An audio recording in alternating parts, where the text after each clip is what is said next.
انسانوں کی پیدائش سے ہزاروں سال قبل کا زمانہ، جب آسمانوں میں خدا کے ایک مقرب اور چہیتے بندے کی شہرت عام تھی، فرشتوں کو درس دینے والا استاد جسے اللہ نے بلند مقام بخشا تھا، لیکن ایسا کیا ہوا کہ اس نے خدا سے بغاوت کر دی اور دربار الہی سے دھتکار دیا گیا۔ حضرت آدم علیہ السلام کی پیدائش سے قبل آسمانوں پر دو قسم کے مخلوق رہتی تھی، ایک نوری اور دوسری ناری۔ نوری مخلوق نور سے پیدا کیے گئے تھے جسے ملائکہ یا فرشتہ کہا جاتا ہے۔ یہ دن رات عبادت الہی میں مصروف رہا کرتے تھے اور ان کے یہاں نہ عورتیں ہوتی تھیں اور نہ ہی ان کی نسل چلتی تھی۔ دوسری مخلوق ناری یعنی جنات تھے جو آگ سے پیدا کیے گئے ہیں۔ ان کی عورتیں بھی ہوتی تھیں اور ان کی نسل بھی خوب پھیلتی تھی۔ خدا نے انہیں اپنی حمد و ستائش کرنے کے لیے بنایا تھا۔ یہ سب اللہ کے آسمانی لشکر تھے۔ وہ اس مقصد کے لیے بنائے گئے تاکہ اپنے خالق و مالک کو جانیں، اس سے شادمان ہوں، ہمیشہ تک اس کی خدمت اور عبادت کریں۔ ایک مسلمان کے ایمان بالغیب کا تقاضا ہے کہ وہ ان تمام مخلوقات کے بارے میں جو کچھ قرآن و حدیث سے ثابت ہے اس پر بلا کسی کمی و بیشی اور شک کے ایمان لائے۔ انہی مخلوق میں ایک معزز ہستی عزازیل تھا۔ عزازیل کا مطلب ہے خدا کا عزیز۔ اسے اللہ نے دہکتے ہوئے آگ کے شعلوں سے پیدا کیا تھا۔ حضرت آدم علیہ السلام کی پیدائش سے 144,000 سال پہلے سموم جنات کی پیدائش ہوئی۔ یہ جنات کا بابا آدم تھا۔ سموم جن کو زمین پر بھیج دیا گیا، جہاں 300 سال گزرنے کے بعد زمین پر اسے اپنی نسل کی جن مخالف ملی، جس سے اس نے شادی کر لی اور وقت گزرنے کے ساتھ کثیر تعداد میں اس کی اولادیں ہوئیں۔ ابتدا میں تو یہ قوم جنات اللہ کے فرما بردار اور اطاعت گزار تھے، لیکن بہت جلد یہ سرکش اور نافرمان ہو گئے۔ جب ان کی بدعمالیوں کی حد پار ہو گئی تو کثیر تعداد میں جنات نے موت کا ذائقہ چکھا اور وہ مر گئے۔ اس دوران جو نیک جنات تھے وہ باقی بچ گئے اور ان کی نسل آگے بڑھی۔ انہی جناتوں میں ایک مشہور جنات جن چلیپا تھا۔ چلیپا کا چہرہ ببر شیر جیسا تھا۔ چلیپا نہایت ہی قد آور اور بہادر جن تھا۔ اس کی بیوی کا نام تبلیس تھا، جس کا چہرہ بھیڑیے کی مادہ کی طرح تھا۔ وہ اپنے شوہر کی طرح دلیر اور طاقتور جن تھی۔ اس کی تمام قوم پر اس نے اپنی دھاک بیٹھا رکھی تھی اور قوم کا بچہ بچہ چلیپا کا احترام کیا کرتا تھا۔ ان کے یہاں ایک بچے کی پیدائش ہوئی جس کا نام عزازیل تھا۔ عزازیل میں اپنے ماں اور باپ دونوں کی خصوصیات شامل تھی، یعنی وہ نہایت ہی سرکش، مکار، بہادر اور طاقتور تھا۔ روایتوں کے مطابق قوم جنات کو دنیا میں بسایا گیا اور یہ حضرت آدم کی پیدائش سے 50,000 سال قبل کا زمانہ تھا۔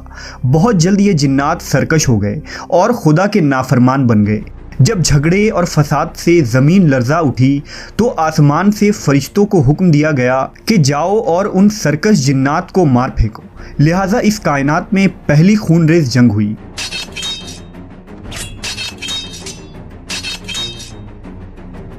جس میں عزازیل کے ماں باپ یعنی چلیپا اور تبلیس نے بڑی بہادری سے جنگ کی، لیکن فرشتے ان پر غالب آ گئے۔ فرشتوں کا وار ان جناتوں پر اس طرح پڑتا کہ وہ اشک کھا کر گر پڑتے۔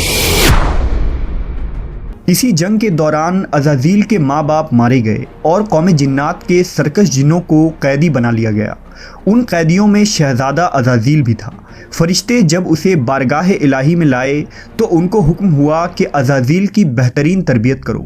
چنانچہ فرشتوں نے عزازیل کی تربیت بہترین انداز سے کی۔ عبادت، ریاضت کے طریقے اور آداب سکھائے گئے۔ اس طرح وہ بہت جلد اللہ کا مقرب ترین بندہ بن گیا۔ ایک وقت ایسا آیا کہ عزازیل اللہ کا سب سے چہیتا، عبادت گزار، ریاضت کرنے والا اور زاہد بندہ تھا، جس میں اس کا کوئی ثانی نہ تھا۔ حکمت و دانشوری میں بھی اسے کمال حاصل تھا۔ عزازیل اپنی عبادت و ریاضت کی وجہ سے اس درجے تک پہنچ چکا تھا کہ اسے فرشتوں کا معلم مقرر کر دیا گیا اور آسمان والے اسے عابد کہہ کر پکارنے لگے۔ حضرت کعب بن احبار کا بیان ہے کہ عزازیل 40,000 برس تک جنت کا خزانچی تھا، 80,000 برس تک فرشتوں کا ساتھی رہا، 20,000 سال تک فرشتوں کو واز سناتا رہا۔ جس ممبر پر بیٹھ کر عزازیل فرشتوں کو درس دیا کرتا تھا، اسی ممبر کے نیچے حضرت جبرائیل، میکائیل، اسرافیل اور اسرائیل علیہ السلام بیٹھ کر اس کی درس و تدریس سنا کرتے تھے۔ لیکن اللہ کو بخوبی آگاہی تھی کہ یہ اصل میں لعین ہے اور ایک معین مدت کے بعد ذلیل ہوگا، اور اپنے انجام سے غافل اس عزازیل کا خاتمہ کفر کے حالت میں ہوگا۔ لہٰذا ایک روز عزازیل نے لوح محفوظ کو دیکھا کہ اس میں ایک عبارت تحریر کی گئی ہے جس کے الفاظ تھے کہ میں اللہ کی پناہ مانگتا ہوں شیطان مردود سے۔ اس عبارت کو پڑھتے ہی عزازیل غالباً 2000 سال تک روتا رہا اور بارگاہ الہی میں حاضر ہو کر دریافت کرنے لگا کہ اے رب العالمین، یہ شیطان رجیم کون ہوگا جس سے پناہ مانگی جائے گی؟ اللہ نے عرض کیا، ہمارا ایک ایسا بندہ جسے ہر نعمت سے سرفراز کیا جائے گا مگر ایک حکم نہ ماننے کی وجہ سے وہ مردود ہو جائے گا۔ عزازیل نے خواہش کی کہ میں اس ملعون کو دیکھنا چاہتا ہوں، جس پر اللہ کی جانب سے عرض کیا گیا کہ تو جلد اسے دیکھے گا۔ عزازیل ہر لمحے اس سوچ میں غمگین رہتا کہ آخر وہ ملعون کون ہوگا جو خدا کا حکم ماننے سے انکار کرنے کی جرت کرے گا۔ اس خوف سے وہ مزید عبادت اور توبہ میں مصروف رہنے لگا، یہاں تک کہ ہزاروں سال بیت گئے، جب ایک روز عزازیل کو معلوم ہوا کہ اللہ تعالیٰ ایک نئی مخلوق پیدا فرما رہے ہیں جس کے لیے دنیا کے ہر کونے سے مٹی لائی گئی ہے۔ اللہ تبارک و تعالیٰ نے حضرت آدم کے پتلے کو اپنے دست قدرت سے پیدا فرمایا اور یہ بغیر روح کے 40 سال تک اسی حالت میں پڑا رہا۔ فرشتے جب اس کے پاس سے گزرتے تو گھبرا جاتے، ان میں سب سے زیادہ گھبرانے والا ابلیس تھا۔ یہ اس کے پاس سے گزرتا تو اسے مارتا، جس کی وجہ سے اس جسم سے ایسی آواز نکلتی جیسے کھنکھناتی مٹی کی ٹھیکری سے نکلتی ہے۔ اور پھر وہ دن بھی آ گیا جب رب العالمین نے فرشتوں سے فرمایا کہ میں زمین پر اپنا ایک نائب بنانے لگا ہوں، وہ زمین پر میرے احکام کو نافذ کروائے گا۔ فرشتوں نے عرض کیا، اے پاک پروردگار، یہ زمین پر فساد برپا کریں گے اور یہ آپس میں خون ریزی کریں گے، جبکہ ہم تو دن رات آپ کی تسبیح کرتے رہتے ہیں اور آپ کی پاکی بیان کرتے ہیں۔ اللہ نے فرمایا، جو کچھ میں جانتا ہوں وہ تم نہیں جانتے۔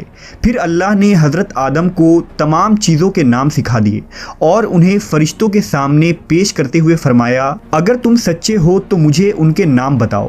انہوں نے کہا، تو پاک ہے، ہم تو اتنا ہی جانتے ہیں جتنا تو نے ہمیں بتایا ہے، بے شک تو بڑے علم و حکمت والا ہے۔ پھر اللہ نے فرمایا، اے آدم، ان چیزوں کے نام بتا دو۔ پھر حضرت آدم نے انہیں نام بتا دیے تو فرمایا، کیا میں نے تمہیں نہیں کہا تھا کہ میں آسمانوں اور زمین کی چھپی ہوئی چیزیں جانتا ہوں، اور جو تم ظاہر کرتے ہو اور جو تم چھپاتے ہو؟ پھر فرشتوں کو حکم دیا گیا کہ آدم کو سجدہ کرو، لہٰذا انہوں نے سجدہ کیا، مگر عزازیل نے سجدہ سے انکار کیا۔ اللہ نے فرمایا، تجھے سجدہ کرنے سے کس چیز نے منع کیا جبکہ میں نے تجھے حکم دیا؟ وہ کہنے لگا، میں اس سے بہتر ہوں کہ تو نے مجھے آگ سے بنایا اور اسے مٹی سے بنایا ہے۔ میں ایسا نہیں کہ اس انسان کو سجدہ کروں جسے تو نے سڑے ہوئے کھنکھناتے گارے سے پیدا کیا ہے۔ اللہ نے فرمایا، اب تو یہاں سے نکل جا، کیونکہ تو مردود ہو چکا ہے اور قیامت تک تجھ پر میری پھٹکار ہے۔ عزازیل نے کہا، اے میرے رب، مجھے روز محشر تک کی مہلت دے دے۔ فرمایا، جا، میں نے تجھے متعین وقت کے دن تک مہلت دے دی۔ اس نے کہا، مجھے تیری عزت کی قسم، میں ان سب کو یقیناً بہکاؤں گا، ان پر حملہ کروں گا، ان کے آگے سے بھی اور پیچھے سے بھی، اور ان کے دائیں جانب سے بھی اور بائیں جانب سے بھی، اور آپ ان میں سے اکثر کو شکر گزار نہیں پائیں گے۔ اللہ نے فرمایا، یہاں سے ذلیل و خوار ہو کر نکل جا، ان میں سے جو شخص تیرا کہنا مانے گا میں ان سب سے جہنم کو بھر دوں گا۔ اور یوں بارگاہ خداوندی سے دھتکارے جانے کے بعد عزازیل ابلیس بن گیا۔ اپنی غرور و تکبر اور رعونت کی بنا پر اس کی ہزاروں سال کی عبادت و ریاضت ضائع ہو گئی اور اسے عرش سے فرش پر پٹک دیا گیا۔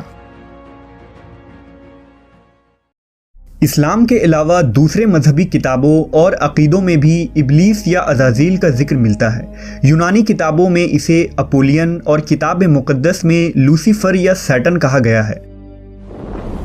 زمانہ قدیم سے ہی ایک منفرد مذہب اور گروہ اس شیطان یا لوسیفر کی پوجا کرتے آ رہے ہیں، جن کا ماننا یہ ہے کہ خدا سے لوسیفر کا بغاوت کرنا بالکل درست تھا۔ وہ عزازیل کو ایک عظیم قوت قرار دے کر خدا کی مخالف میں کھڑا کرتے ہیں اور شیطان کی عبادت کرتے ہیں۔ اس مذہب کے ماننے والوں کو سیٹنسٹ کہا جاتا ہے۔ روایتوں کے مطابق ابلیس کی موت کا وقت اسرافیل کے پہلے اور دوسرے سور پھونکنے کے درمیان کا وقت ہے، جب اسے دی گئی مہلت پوری ہو چکی ہوگی اور وہ ذلیل و خوار ہو جائے گا۔ قرآن مجید کے مطابق روز حشر خدا کے فیصلے کے بعد ابلیس اپنے پیروکاروں سے اعلان برات کرتے ہوئے کہے گا کہ تم اپنے گناہوں کے خود ذمہ دار ہو۔ نیز وہ کہے گا کہ خدا نے تمہیں سچا وعدہ دیا تھا اور میں نے جو وعدہ تمہیں دیا تھا میں اس کی مخالفت کرتا ہوں۔ مجھے تم پر کسی قسم کا کوئی تسلط حاصل نہیں تھا سوائے اس کے کہ میں نے تمہیں بلایا اور تم نے میری پکار پر لبیک کہا۔ بس مجھے ملامت نہ کرو، اپنے آپ کو ملامت کرو۔ اب میں تمہارا فریاد رس نہیں ہوں اور نہ تم میری فریاد رس ہو سکتے ہو۔ عزازیل کا حضرت آدم علیہ السلام کو سجدے سے انکار کا جذبہ حسد تھا، جس نے اسے مجبور کیا کہ میری جگہ آدم کو کیوں مل گئی۔ یہ اس کا جذبہ تکبر اور غرور تھا کہ میں سب سے اعلیٰ ہوں۔ یہ صرف اس ایک سجدے کے انکار کی بات نہیں تھی، بات اطاعت سے سرکشی کی تھی۔ ابلیس نے دل میں خود کو رب مان لیا تھا۔ اس شرک عظیم کے نتیجے میں ابلیس تا قیامت رسوا اور لعنتی ٹھہرا اور اولاد آدم کو بھٹکانے کے لیے آزاد قرار پایا۔